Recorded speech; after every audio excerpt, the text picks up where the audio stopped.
Want to speak real English from your first lesson? Sign up for your free lifetime account at EnglishClass101.com.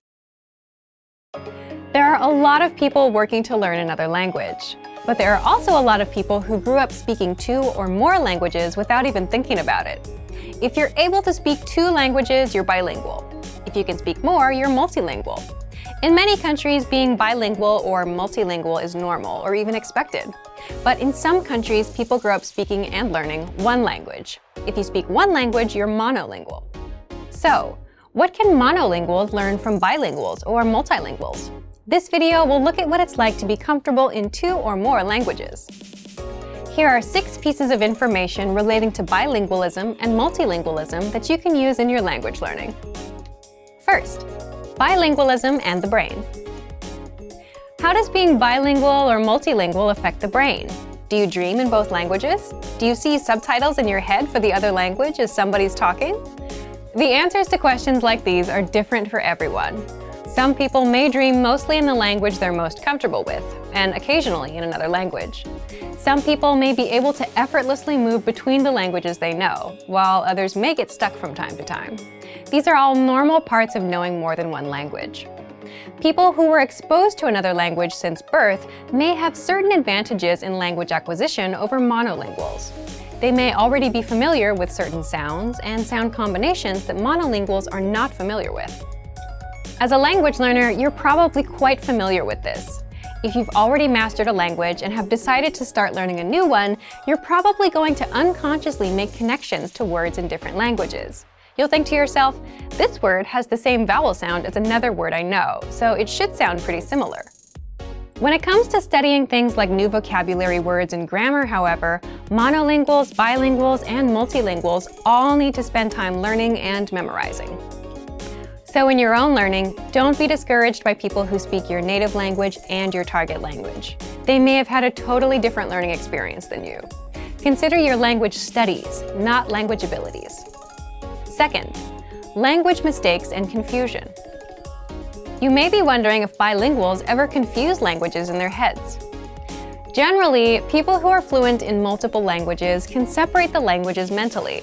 However, there are situations where people momentarily forget words, even in our native languages, or we think of a word in one language but not in another. In some cases, we might even want to use a word that exists in one language but not in the other. An interesting concept from academic literature on this topic is perfect bilingualism. It's the idea that someone can speak 2 languages perfectly at an equally high level. Many people assume that someone who grew up speaking 2 languages would be able to use both of them perfectly and sound flawless, but this is generally not true. Bilingual people are often more comfortable talking about certain topics in specific languages. There are also situations where bilingual people may pronounce words with a slightly different accent than monolingual people. Interestingly enough, there's also a similar pattern among bilingual couples. Bilingual couples usually have a single dominant language. Even if they can speak another language with fluency and ease, people will usually use the language that's most efficient and comfortable. Third, bilingual societies. Can you imagine a place where you talk to your family in one language, your neighbors in another, your boss in a third, and write letters in a fourth? This might sound like a dream for many language enthusiasts, but in some societies, it's normal. This type of multilingual society occurs on border regions all throughout the world. In northern Iraq, for instance, people usually speak Kurdish, Turkish, and Iraqi Arabic, and many of them use modern standard Arabic and English at school. In some parts of China, people might learn English at school, speak their city's dialect of Mandarin when out shopping, speak standard Mandarin at work, and perhaps even speak another language when at home with their families. Some of these people might even say they're bad at languages. When people say this, it's often because they grew up using these languages, not learning them in school. When they were using a language at a friend's house and got their pronunciation corrected, there was no anxiety involved. This kind of learning is different than learning in a school setting, where tests and classrooms can cause pressure and discomfort. Media exposure plays a huge role too. Many people around the world are functionally bilingual in English thanks to TV and YouTube. Sometimes parents, even in societies where people speak several languages, will put on educational English videos for kids to watch. But what's even more fun is something that's enjoyable for the kids that's already in English. You can do this too as an adult language learner. There's a time and a place for coursework, but if you're able to shut off the learning part of your brain and simply absorb content you're interested in, you'll be surprised at what you can pick up after a couple of months. Fourth, heritage languages. You might know someone from an immigrant family who speaks a different language at home than they do with everybody else. That language is referred to academically as a heritage language. Basically, a language that someone learned at home without using it very much anywhere else. You can imagine that such an arrangement would produce huge variation in language ability. Some people have heritage languages that they learn from visiting their grandparents once a week. Others learn through rigorous homeschooling routines enforced by their parents. Heritage learners often have some marked differences in their speech compared to speakers who grew up in a monolingual environment. They might have an accent that's affected by the dominant language they grew up with. Or they might feel uncomfortable using some grammar or vocabulary that they're not as familiar with. But on the other hand, they might be able to smoothly use things like tone, grammatical gender, and other aspects of language that are extremely difficult for learners to master. Their listening comprehension is also likely good. Another big difference is in reading and writing. You probably don't remember, but reading and writing took time to learn. It may be difficult to motivate yourself or a child to learn to read or write in a new language, especially if that language has a different and complicated script. We may be tempted to rely on the reading and writing skills we already have instead of learning something new. If you have a heritage language and you're working on reactivating it, be kind to yourself.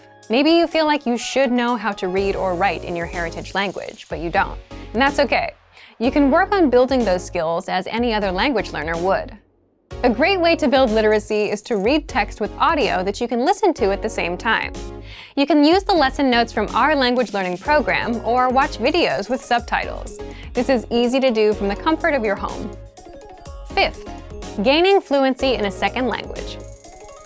There's a lot of divided discussion about whether it's possible to learn a language to a native level. It's important to consider what native level means. Maybe a native speaker of your target language can talk about their work flawlessly, but they can't speak in depth about a topic beyond their field. You don't expect yourself to be able to talk about absolutely everything with 100% perfection in your native language, so don't expect that you'll magically be able to communicate perfectly in the language you're learning either. Moreover, it's important to remember that nobody speaks flawlessly all the time. We all make mistakes, and we know how to correct ourselves and clarify information. The best speakers in the world make mistakes, even on stage. Everybody's stumbled over their words before. Does that mean they're not fluent in their own language? Of course not. You can do some amazing things to get a native-like accent in a foreign language, but they all take a great deal of work. Lots of people convince others that they're native speakers for the first few minutes of conversation. Does it really matter if you end up making mistakes after 40 seconds? 40 minutes? Remember, the perfect speech is not required to speak like a native. As we've talked about in this video, lots of bilingual and multilingual people have strengths and weaknesses too. Sixth, can a bilingual person forget a language? Language skills can deteriorate over time if they're not used. If you're very busy with one language and rarely use the other, you might see a drop in your abilities in the language you don't use as often. Completely forgetting a language takes a very long time though. While you might forget a word here and there in one language, you likely won't lose a language completely unless you don't use it for decades. This is something to think about for anyone who is considering spending their life in another country. Make sure to keep your language skills up. Otherwise, as time goes on, things may be harder and harder to remember. Being bilingual or multilingual is pretty interesting. A lot of language learners compare themselves to bilinguals or multilinguals. Remember that bilingual and multilingual people put in work too, when they were kids. So don't feel discouraged if it seems like your own learning is slow. It simply takes time, and that's true for everyone. For even more tips and information related to language learning, check out our complete language learning program. Sign up for your free lifetime account by clicking on the link in the description. Get tons of resources to have you speaking in your target language. And if you enjoyed these tips, hit the like button, share the video with anyone who's trying to learn a new language, and subscribe to our channel. We release new videos every week. I'll see you next time. Bye! Want to speed up your language learning? Take your very first lesson with us. You'll start speaking in minutes and master real conversations. Sign up for your free lifetime account. Just click the link in the description.